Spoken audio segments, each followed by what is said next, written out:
I've been watching some YouTube videos recently, and I have to say they're kind of an inspiration. And the reason I say that is because it's just regular people talking about regular stuff, and other people seem to find this entertaining. And so, like I'm thinking, well, why not me? Why not me? So here I am. I don't know if I'm going to be entertaining or not, but I'm going to talk. I'm watching George Carlin, who's been deceased for a while now, but my friend keeps sending me these Instagrams featuring George Carlin, and he is a funny guy.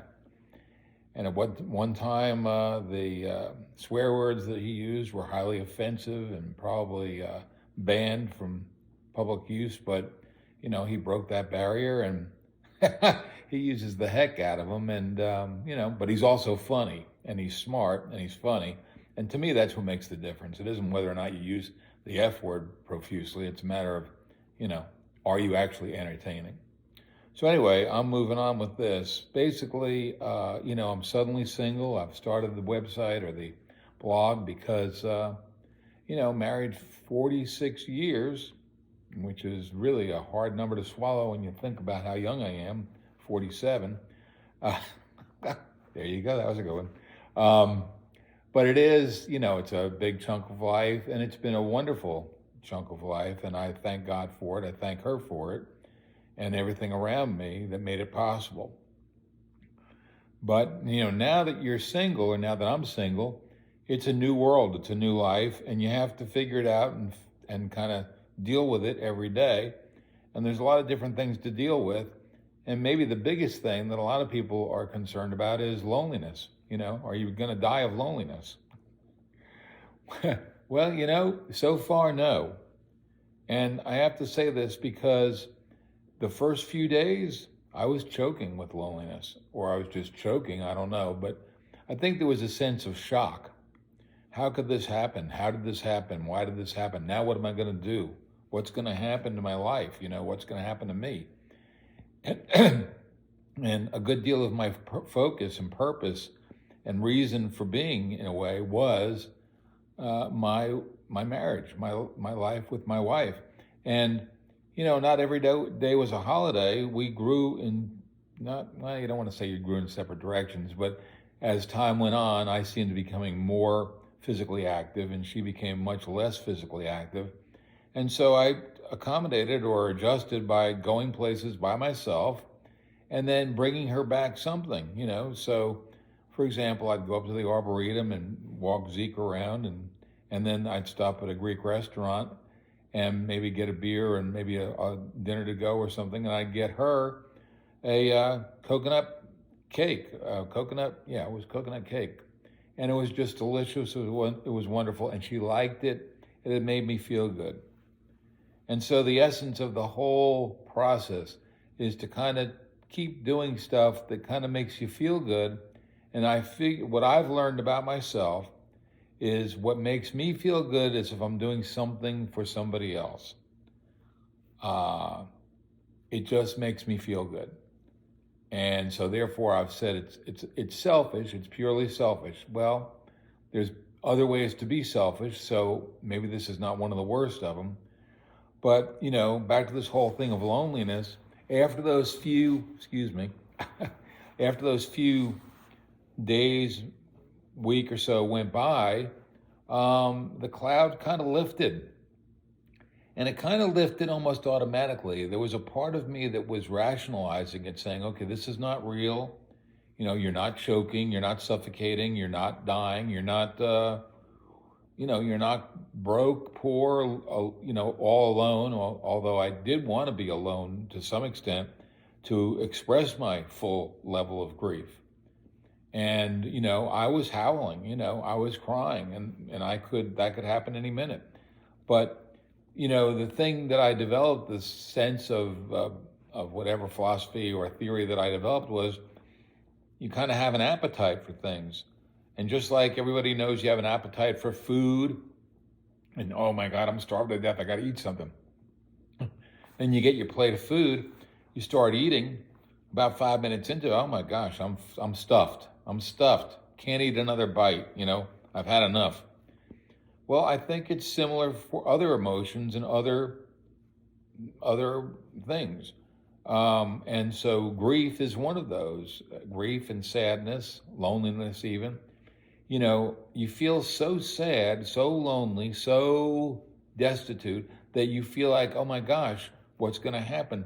Well, for me, what happened was I let it go. I let myself feel those things.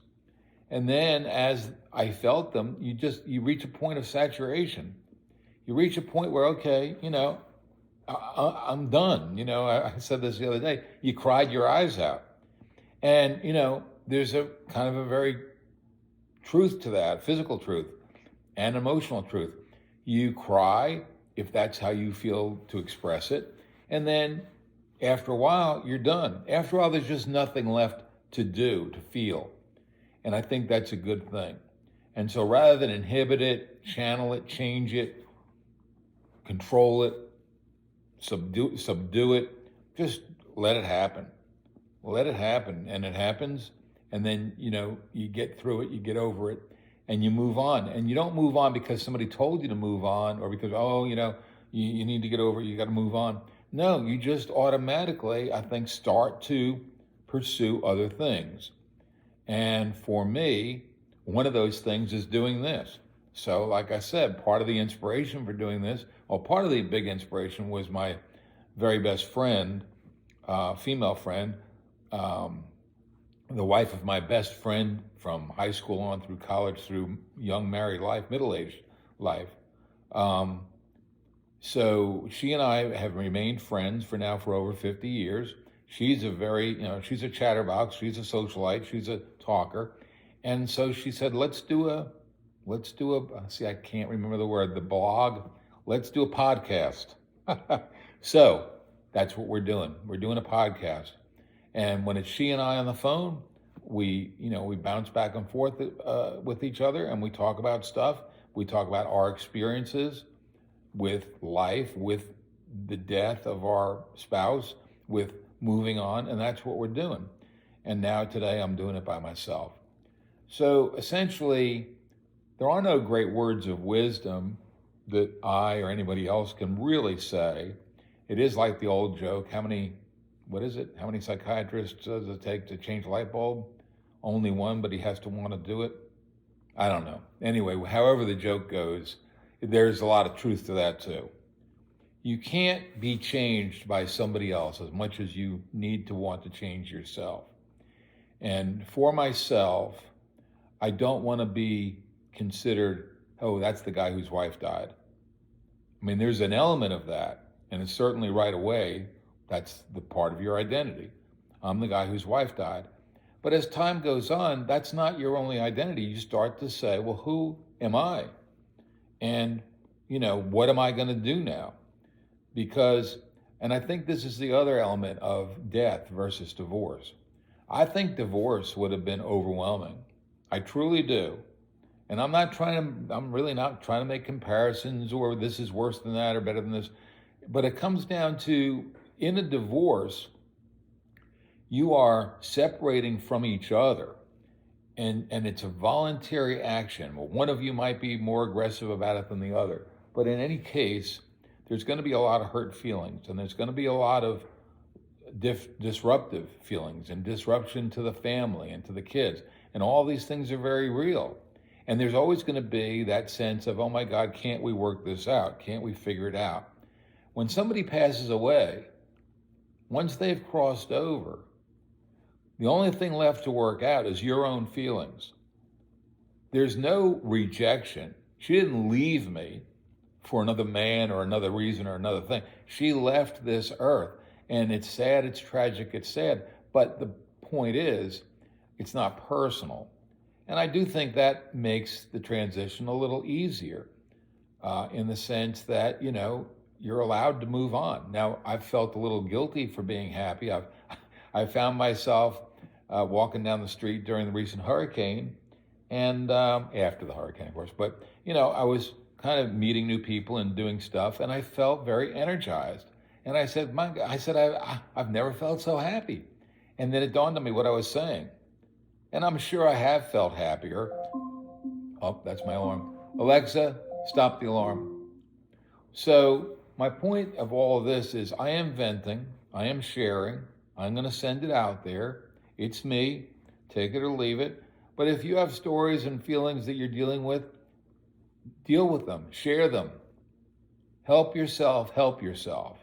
That's my message today. Help yourself to help yourself.